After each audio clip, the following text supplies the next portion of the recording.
Let's talk about imposter syndrome.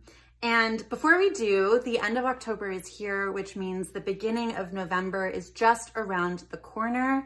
I've said it before, I'll say it again. If you haven't yet voted, if you haven't voted early, please vote. Vote on election day. Make sure your voice is heard. Our voice is one of the most powerful things that we have. We all have it, regardless of socioeconomic status, race, gender. Make sure that you use it. And I hope that your voice is seen and heard this month, this year, really every day. And with that small PSA, we're going to talk about imposter syndrome. So Halloween is here. Some of you love that. Some of you hate that. But many of us are plagued with imposter syndrome on a day-to-day basis, whether or not it's October 31st. What is imposter syndrome? So if you've ever experienced the sneaking feeling when you walk into a room or when you're faced with a new project or task or a new friendship or a new relationship, you walk into a party, you don't know anyone, you might have the self-talk of, why am I here? What am I doing here? Can I do this? Am I suited for this? Am I enough for this? And almost as always, one of the first things I need to say is those thoughts and feelings and reactions are so normal. They plague almost every one of us, myself included. I've been working on imposter syndrome and through imposter syndrome for years. And I hypothesize that even if I manifest increasingly stronger and stronger and stronger with more conviction, I'm going to be working through different levels of imposter syndrome for literally the rest of my life. So part of what we're going to do is we're going to change our framing around, I can't believe this is something I have to work through. I must be so weak, or how can I not be as strong as everyone else who seems to be handling everything, to, wow, I get to work on this. How much progress have I already made? How can I celebrate that? And how can I acknowledge that the progress that I'm making now, or the things that I want to work through now and moving forward, are so much stronger, higher. They're mounting because I am showing up in a new and renewed and stronger way. So of course, my human challenges are going to as well. And not only is that something we can anticipate and expect, but it's something we can celebrate counterintuitively.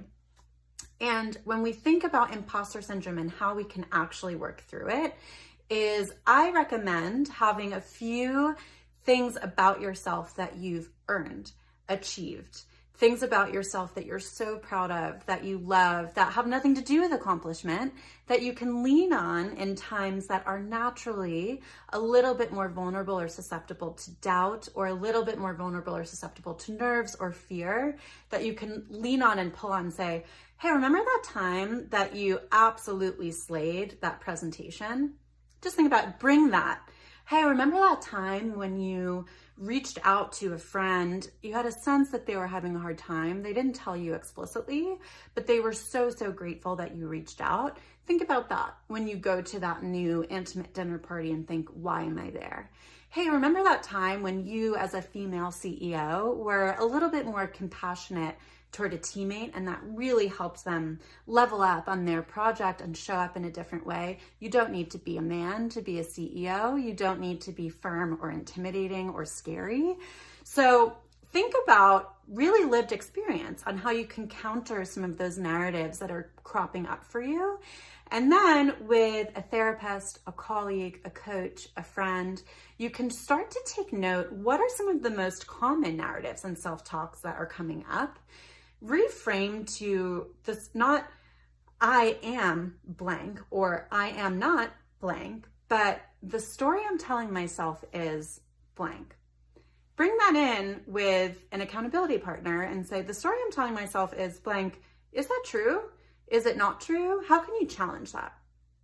So reflecting on, understanding, acknowledging, rewriting some of these stories, in addition to holding on to and celebrating some of those visceral lived experiences of success, manifestation, connection, warmth, the combination of those two things will go so far. And that's our starting point today for holding on to, working through, and getting past different levels of imposter syndrome as they present. And we're gonna wrap with another reminder of a PSA to please vote, please use your voice. Using your voice matters so much inside and outside the therapy room. And stay tuned as always. We're here, we're happy to help. We hope to support you along your way. My name's Alyssa, I'm the founder at MyWellbeing, and I really wish you as fulfilling and strong a day as possible. We'll see you soon. Bye.